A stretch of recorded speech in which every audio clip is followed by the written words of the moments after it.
السلام علیکم ناظرین، ہم جا رہے ہیں اندور کے بادشاہ نیاز علی سرکار رحمۃ اللہ علیہ۔ ناظرین، آج ہم آپ کے سامنے پیش کرنے جا رہے ہیں سید نیاز علی شاہ پیر زدی رحمۃ اللہ علیہ کی ڈاکیومنٹری، بایوگرافی اور ہسٹری۔ تو میری آپ سے گزارش ہے کہ اس ویڈیو کو اینڈ تک ضرور دیکھیں اور ہمیں کمنٹ میں اپنا فیڈ بیک ضرور دیں۔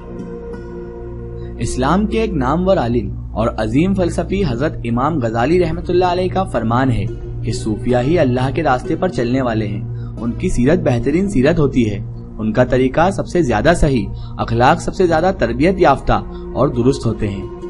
اگر داناؤں کی عقل، فلسفیوں کا فلسفہ اور شریعت کے عالموں کا علم مل کر بھی ان کی سیرت اور ان کا سا اخلاق پیدا کرنا چاہیں تو نہیں کر سکتے۔ ان کے تمام اور ظاہر اور باطن حرکات و سکنات نور نبوت سے ماخذ ہیں۔ ایسے ہی ایک بزرگ سید نیاز علی شاہ رحمۃ اللہ علیہ کی زندگی کے حالات کا ذکر آج پیغام اولیاء کی جانب سے کیا جا رہا ہے۔ معدون حقیقت و مخزن طریقت، پیشوائے صالحین و رہنمائے عارفان حضرت نیاز علی شاہ رحمۃ اللہ علیہ خلیفہ و جانشین حضرت مولانا ابو الحسن صاحب نصیر آبادی رحمۃ اللہ علیہ کے ہیں۔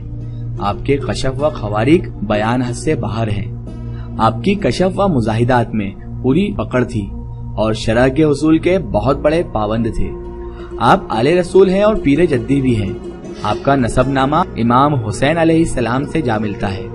مولانا مولوی حضرت شاہ محمد صاحب قادری رحمۃ اللہ علیہ فرماتے ہیں کہ حضرت نیاز علی شاہ رحمۃ اللہ علیہ کے پانچوں لطیفہ ظاہر جاری تھے۔ سید نیاز علی شاہ رحمۃ اللہ علیہ کی ولادت باسعادت 19ویں صدی کی شروعات میں اتر پردیش کے ضلع رائے بریلی کے گاؤں اونچے گاؤں میں ایک سید پریوار میں ہوئی تھی۔ گھر کا ماحول دینی ہونے سے بچپن سے ہی آپ کا ذہن دینی تعلیم حاصل کرنے میں لگا رہا۔ جب دینی تعلیم سے فارغ ہوئے اور جوانی میں قدم رکھا تو پیر کامل کی تلاش شروع کر دی اور وہ تلاش جلد ختم ہوئی۔ آپ کو آپ کے پیر و مرشد مولانا اعظم مجدد وقت حضرت ابو الحسن خوش ادا نصیر آبادی رحمۃ اللہ علیہ نے دیکھتے ہی فوراً قبول کر لیا اور بیعت کر لیا۔ حالانکہ آپ کے پیر و مرشد کے بہت مرید تھے، لیکن آپ اپنے مرشد کے سب سے چہیتے مرید تھے۔ آپ بھی حضرت کی خوب خدمت و ادب کرتے تھے۔ آپ اپنے پیر کی خدمت میں 20 سال سے زیادہ رہے۔ آپ کے پیر نے سلسلہ عالیہ نقشبندیہ کی خلافت دے کر اندور جانے کا حکم دیا اور کہا کہ آپ مالوہ چلے جائیں اور دین و تبلیغ کا کام کریں۔ ہم نے آپ کو مالوہ عطا کیا۔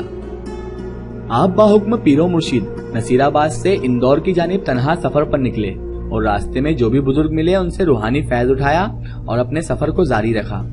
جس دور میں آپ اندور آئے اس سمے یہ ہولکر راج گھرانے کی راجدھانی تھی اور تگوجی راؤ دیتیے کا راج تھا۔ شروعاتی دور میں آپ رانی پورہ کچی مسجد میں ٹھہرے۔ آپ کا ایک بہت ہی مشہور واقعہ ہے رانی پورے کا ہی۔ ایک بار کچھ شرارتی لڑکوں نے آپ کا مذاق بنانے کے لیے زندہ لڑکے کو جنازے میں لٹا کر آپ کی بارگاہ میں لے آئے اور حضرت سے کہا نماز جنازہ پڑھا دیجیے۔ حضرت نے فرمایا کہ زندے کی پڑھاؤں یا مردے کی؟ یہ بات سن کر وہ لڑکے تھوڑے سے حیرت میں ہوئے، لیکن ان کو تو شرارت سوچ رہی تھی اور وہ آپ کا مذاق اڑانا چاہتے تھے۔ صاحب، نماز جنازہ تو مردے کی ہی ہوتی ہے، لہٰذا آپ مردے کی ہی پڑھائیے۔ حضرت نے نماز پڑھا دی۔ جب ان لڑکوں نے تالی بجا کر اپنے دوست کو اٹھانا چاہا تاکہ حضرت کا مذاق بنا سکیں تو وہ لڑکے حیران تھے کہ ان کا دوست ان کی تالی سن کر بھی نہیں اٹھ رہا تھا۔ پھر وہ لوگ اپنے دوست کے پاس گئے، اسے ہلا کر اٹھانے کی کوشش کی، بہت جدوجہد کی، لیکن وہ نہ اٹھا کیونکہ اس کا انتقال ہو چکا تھا۔ اس واقعے کے بعد آپ کی شہرت پورے شہر اندور میں ہو گئی۔ مسجد میں بھی آپ کو نماز پڑھانے کے لیے آگے کیا جانے لگا۔ آپ کی بہت مشہور یہ بھی کرامات گزری ہے کہ جب جب آپ اذان دیا کرتے تھے تو بت کدے کے بت وزن میں آ جاتے تھے اور گر جاتے تھے۔ آپ کی اسی کرامات کو ایک شاعر نے بڑے ہی خوبصورت انداز میں بیان کیا ہے کہ فرماتے ہیں یہ ابو الحسن گر جائے بت کھل جائے متن، فرماتے ہیں یہ ابو الحسن گر جائے بت کھل جائے متن، اندور میں پڑھ دو ایسی اذان اے پیر جدی نیاز علی۔ ہولکر مہاراج نے اس کرامات کو دیکھ کر آپ کو ایک ایسی جگہ دی جو شہر سے دور ہو تاکہ اذان کی آواز بت کدوں تک نہ پہنچے، اور آپ کو پھر جہاں پر آپ کا آستانہ واقع ہے وہ جگہ دی گئی جہاں آپ مدفن بھی ہوئے۔ یہاں آپ نے ایک چھوٹی سی مسجد اور خانقاہ بنائی۔ یہاں پر ایک بار آپ کے یہاں گوشت پک رہا تھا اور خانقاہ کے سامنے کئی غیر مسلم آلو پکا رہے تھے۔ انہوں نے خانقاہ کی طرف کرہات بھری نظروں سے دیکھا۔ آپ سرکار رحمت اللہ علیہ تو روشن ضمیر ہیں، آپ نے ان کو بلا کر فرمایا ہم تو آلو پکا رہے ہیں، گوشت تو تم پکا رہے ہو۔ جب ان لوگوں نے اپنے برتن دیکھے تو آلو کی جگہ گوشت تھا اور آلو ادھر خانقاہ کے برتنوں میں آ گئے تھے۔ اس طرح کے اور بھی کراماتیں آپ سے ظاہر ہوئی جن کا مکمل ذکر ہندوستان میں نقشبندی سلسلہ میں شائع کیا جائے گا۔ دھیرے دھیرے آپ کی شہرت بڑھتی گئی، سینکڑوں لوگ آپ سے مرید ہو گئے، لیکن آپ کو اپنے مرید خاص کا انتظار تھا جن کے لیے پیر و مرشد حضرت ابو الحسن خوش ادا نصیر آبادی رحمت اللہ علیہ نے آپ کو مالوہ پہنچایا تھا۔ آپ کا انتظار ایک دن ختم ہوا اور کسراوت سے فوج میں نوکری کرنے والے ایک شخص شیخ وزیر آپ کی خدمت میں مرید ہونے آئے۔ آپ نے ایک سخت امتحان کے بعد شیخ وزیر کو قبول کیا اور مرید خاص بنایا اور 12 سال تک ریاضت و خدمت کی بھٹی میں پیسنے کے بعد اپنا خلیفہ اولین اور جانشین بنایا۔ انہی شیخ وزیر کو آپ نے صوفی لقب دیا اور شیخ وزیر صوفی سے ہی سلسلہ وزیریہ چلا، جس سلسلے میں حاجی عبداللہ رحمت اللہ علیہ پانی پت، خیر الدین بابا چوپڑا، سیلانی بابا پیپل گاؤں، نواب بابا مکہ شریف، سلیمان بابا رحمت اللہ علیہ جیسے بزرگ بنے۔ اور آپ کی نظر کیمیا اثر ایسی تھی کہ جس پر پڑتی تھی بقدرت حق ولی آگاہ دل ہو جاتا تھا۔ آپ کے قرب میں رہنے والے ایک خادم کا واقعہ ہے کہ ایک مرتبہ ایک خادم حضرت کو پنکھا کر رہے تھے اور حاضرین بیٹھے ہوئے تھے۔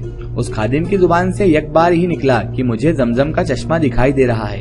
حاضرین میں سے کسی نے کہا یہ آپ کھورا لو اور تھوڑا سا پانی دو کہ میں بھی دیکھوں۔ انہوں نے فوراً آپ کھورا لے کر اور ہاتھ بڑھا کر آپ کھورا بھر کر رکھ دیا۔ سبحان اللہ، تیرے قرب میں ہے کچھ ایسا کرم، جب چاہے پیے کوثر و زمزم، خادم تیرا مخدوم زماں، اے پیر جدی نیاز علی۔